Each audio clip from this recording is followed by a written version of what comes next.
என் அன்பு குழந்தாய், இந்த 2026 புத்தாண்டில் நீ சந்தோஷமாய் வாழ கடைபிடிக்க வேண்டிய விஷயங்கள் சொல்கிறேன். கேளுங்கள். தன்னைத் தானே அறியாதவன் இந்த உலகை ஒருபோதும் அறிய முடியாது. பிறரை நேசிப்பதைக் காட்டிலும் தன்னை முதலில் நேசித்தால் வாழ்க்கை என்றும் மகிழ்ச்சியுடன் இருக்கும். துன்பங்கள் வரும்போது அதை தைரியமாகவும் சாதுரியமாகவும் எதிர்கொள்ள நாம் கற்றுக்கொள்ள வேண்டும். துன்பங்களைக் கண்டு துவண்டுவிடக் கூடாது. நேற்று என்பது தொலைந்து போன முகவரி, நாளை என்பது அறியாத முகவரி, இன்று என்பது தான் நிரந்தர முகவரி. கிடைக்கின்ற காலத்தை பயனுள்ளதாக மாற்றுவோம்.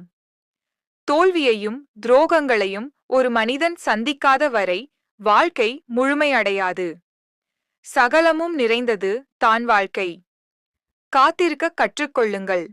எல்லாவற்றிற்கும் உரிய நேரம் இருக்கிறது. அவசரப்படுவதால் நிம்மதி தொலையுமே தவிர நன்மை எதுவும் கிடைக்கப் போவதில்லை. வாழ்க்கையில் நெருக்கடிகள் ஏற்படும் நேரத்தில்தான் நமக்குள் மறைந்திருக்கும் அசாதாரணமான சக்திகள் வெளிப்படுகின்றது. யார் மீதும் பொறாமைப்பட வேண்டாம். யாருடனும் போட்டி போட வேண்டாம். அதற்கு பதிலாக உங்களை நீங்களே மிகச் சிறந்தவராக மாற்றுவதில் கவனம் செலுத்துங்கள். சிந்திக்காத வாழ்க்கை என்றும் சிகரம் தொடுவதில்லை. சந்திக்காத பிரச்சனை என்றும் நம்மை சிந்திக்க வைப்பதில்லை. உங்களை கடந்து செல்லும் ஒவ்வொருவருக்கும் ஏதோ ஒரு வகையில் சிறு சிறு மன சஞ்சலம் இருக்கும். உங்களை கடக்கும் நேரத்தில் உங்களின் சிறு புன்னகை அவர்களுக்கு மிகுந்த உற்சாகத்தையும் நம்பிக்கையையும் ஊட்டும். நன்மை செய்வதையே எண்ணுவோம், பேசுவோம், செயல்படுத்துவோம். வாழ்க்கையில் பெரிய மாற்றங்களை நீங்கள் எதிர்பார்த்தால் நாம் அன்றாடம் செய்யும் பழக்க வழக்கங்கள் சிலவற்றை மாற்றிக்கொள்ள வேண்டும். தோற்றம் எப்படியிருந்தாலும் கவலை கொள்ளாதீர்கள். எண்ணங்களில் நீங்கள் அழகாயிருங்கள். கடிகாரத்திற்கு நேரத்தை மட்டுமே காட்டத் தெரியும்.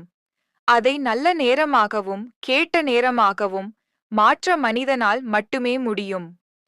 இரவுக்குப் பின் பகலை தருகின்ற இறைவன், குளிருக்குப் பின் வெயிலை தருகின்ற இறைவன் நிச்சயம் ஒவ்வொரு துன்பத்துக்குப் பின் இன்பத்தையும் தருவான் என்று நம்புங்கள். கற்றுக்கொள்ளும் மனம் இருந்தால் நீங்கள் முட்டாள்களிடம் இருந்து கூட பாடம் கற்க முடியும். அந்த மனம் இல்லாவிட்டால் உங்களால் ஒருத்தரிடமிருந்தும் எதையும் கற்க முடியாது. நாம் சிந்திக்கும் எண்ணங்கள் நல்லதாயிருந்தால் வாழ்க்கையில் சந்திக்கும் சூழ்நிலை நன்கு அமையும். தோல்விகள் இல்லாத வாழ்க்கை பயனற்றது. போராட்டமில்லாத வாழ்க்கை சுவையற்றது. வாழ்க்கையில் கஷ்டம் வருவது நம்மை அழிப்பதற்கு அல்ல, நம்மில் மறைந்திருக்கும் திறமையை வெளிக்கொண்டு வருவதற்கு.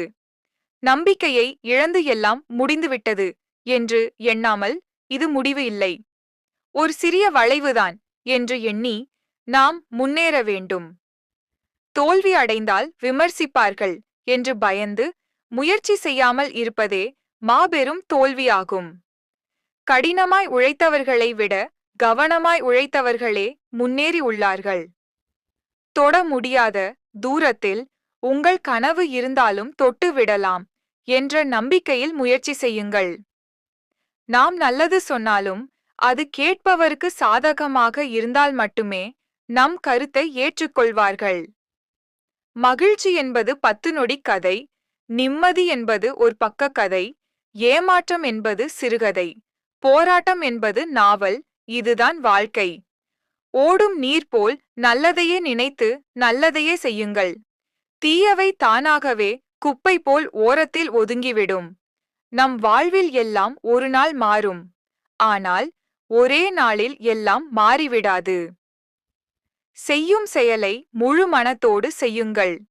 எதிர்பார்த்தது கிடைக்கவில்லை என்றாலும் நிச்சயம் நிம்மதி கிடைக்கும். நீங்கள் எல்லா சூழ்நிலையையும் சமாளித்து வந்ததை நினைத்து மகிழ்ச்சி அடையுங்கள். பலர் சின்ன சின்ன பிரச்சனைக்கே துவண்டு போய் விடுகிறார்கள். இன்றைய உலகம் பொருள் சார்ந்த உலகம். இங்கே எல்லாம் கிடைக்கும். நல்லதை பார்த்து வாங்க வேண்டியது நமது பொறுப்பு. பிடிக்காத விஷயத்தை கண்டு கொள்ளாமலும் வேண்டாத விஷயங்களில் கவனம் செலுத்தாமலும் தேவையற்ற கேள்விகளுக்கு பதில் சொல்லாமலும் இருந்தால் நம் உடலும் மனமும் ஆரோக்கியமாக இருக்கும். வாழ்வில் ஒவ்வொரு நாளும் ஒரு புதிய அனுபவம். அதனை வீணடிக்காமல் அர்த்தமுள்ளதாக மாற்றுவது நம் கையில்தான் உள்ளது. வாழ்க்கை எப்போது வேண்டுமானாலும் எளிதாகலாம், எப்போது வேண்டுமானாலும் கடினமாகலாம். எல்லாமே ஒருவர் எப்படி வாழ்க்கையை கையாள்கிறார் என்பதை பொறுத்தது. தாங்கள் விரும்புவதை செய்யும் வாய்ப்பு எல்லாருக்கும் கிடைக்காது. எனவே செய்வதை விரும்ப வேண்டும். அதுதான் மகிழ்ச்சிக்கு வழி. அடுத்தவரை முட்டாளாக்குபவர் தன்னை புத்திசாலி என்று நினைத்துக் கொள்கிறார். நடக்கும் தவறை சரி செய்யாமல் வேடிக்கை பார்ப்பவர் நல்லவர் என்று நினைத்துக் கொள்கிறார். யாரும் ஆரம்பத்தில் இருப்பது போல் கடைசி வரை இருப்பதில்லை. பணமும் பதவியும் மனிதர்களை மாற்றிவிடுகிறது. மற்றவர்களின் மனநிலையை உணர்ந்து நடந்து கொள்ளும் அனைவருமே வாழ்நாள் சாதனையாளர்கள். நல்லதே நினையுங்கள், நல்லதே நடக்கும்.